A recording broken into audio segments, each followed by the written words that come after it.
fire at the Greifswalder works. The engine was plain to see, roped into position on the truck's flat back. The Vopo returned the documents. "All right, on your way." He raised the red and white pole. The truck driver pulled out from behind the hearse and started towards the gap in the wall. The lieutenant nodded to his men. "Open it." "You don't understand," Meyer pleaded. "She was in the Spree for a fortnight." "We shall see, shall we?" The Vopos got the lid off. The stench was so immediate and all-pervading that one of them vomited at the side of the hearse. The other flashed his torch for the lieutenant to peer inside. He moved back hurriedly. "Put the lid on, for God's sake!" He turned to Meyer. "And you, get that thing out of here!" The truck passed through the barriers on the other side and pulled in at the checkpoint hut. The driver got out, a tall man in a black leather jacket and flat cap. He produced a crumpled packet of cigarettes, stuck one in his mouth, and leaned forward to accept a light from the West German police sergeant who had moved to join him. The match, flaring in the sergeant's hands, illuminated a strong face with high cheekbones, fair hair, grey eyes. "Don't you English have a saying, Major Vaughan?" the sergeant said in German. "Something about taking the pitcher to the well too often?" "How do things look back there?" Vaughan asked. The sergeant turned casually. "There appears to be a little confusion. Ah, yes, the hearse is coming now." Vaughan smiled. "Tell Julius I'll see him at the shop."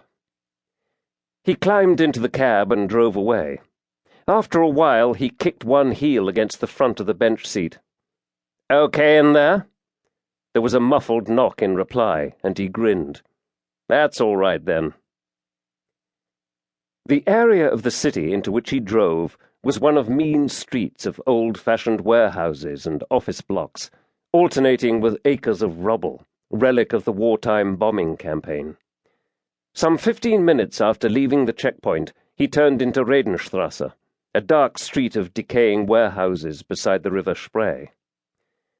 Halfway along, a sign lit by a single bulb read, "Julius Meyer and Company, Undertakers." Vaughan got out, unlocked the large gates, opened them and switched on a light. Then he got into the truck and drove inside. The place had once been used by a tea merchant. The walls were of whitewashed brick and rickety wooden steps led up to a glass-walled office. Empty coffins were stacked on end in one corner. He paused to light a cigarette, and the hearse drove in. Vaughan moved past it quickly and closed the doors. Meyer switched off the engine and got out. He was extremely agitated and ceaselessly mopped sweat from his face with the grimy handkerchief. "Never again, Simon, I swear it. Not if Schmidt doubles the price. I thought the bastard was on to me tonight." Vaughan said cheerfully, "You worry too much." He leaned into the cab of the truck, fumbled for a hidden catch so that the front of the bench seat fell forward. "All right, you can get out now," he said in German. "This is a life? This life we lead?" Meyer said. "Why do we have to live this way? What are we doing this for?" 2,000 marks a head, Vaughan said, "paid in advance by Heini Schmidt, who's got so many of the poor bastards lined up over there that we can do it every night if we want to." "There's got to be an easier way," Meyer told him. "I know one thing. I need a drink." He started up the steps to the office. The first passenger, a young man in a leather overcoat, crawled out of the hidden compartment and stood blinking in the light, clutching a bundle. He was followed by a middle-aged man in a shabby brown suit whose suitcase was held together by rope. Last of all came a girl in her mid-20s with a pale face and dark, sunken eyes. She wore a man's trench coat and a scarf tied peasant fashion round the head.